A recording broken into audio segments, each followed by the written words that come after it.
बिस्मिल्लाहिर्रहमानिर्रहीम। सही बुखारी हदीस नंबर 880। हरमी बिन अम्मारा ने खबर दी, उन्होंने कहा कि हमसे शौबा बिन हज्जाज ने अबू बकर बिन मुंकदर से बयान किया। उन्होंने कहा कि मुझसे उमरो बिन सलीम अंसारी ने बयान किया। उन्होंने कहा कि मैं गवाह हूँ कि अबू सईद खदरी रदी अल्लाह अन्हु ने फरमाया था कि मैं गवाह हूँ कि रसूल अल्लाह सल्लल्लाहु अलैहि वसल्लम ने फरमाया कि जुम्मे के दिन हर जवान पर गुस्ल, मिसवाक और खुशबू लगाना अगर मयस्सर हो ज़रूरी है। उमरो बिन सलीम ने कहा कि गुस्ल के मुताल्लिक़ तो मैं गवाही देता हूँ कि वो वाजिब है, लेकिन मिसवाक और खुशबू का इल्म अल्लाह ताला को ज़्यादा है कि वो भी वाजिब हैं या नहीं, लेकिन हदीस में इसी तरह है।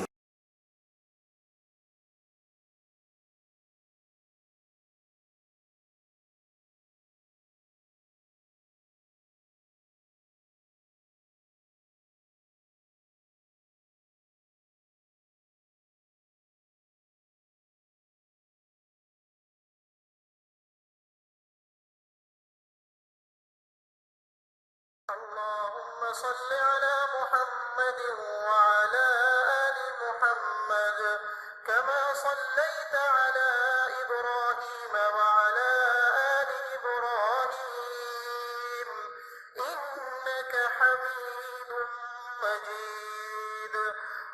अल्लाहुम्मा बारिक अला मुहम्मद व अला आलि मुहम्मद कमा बारकता अला इब्राहीम व अला आलि इब्राहीम इन्नका हमीदुम मजीद।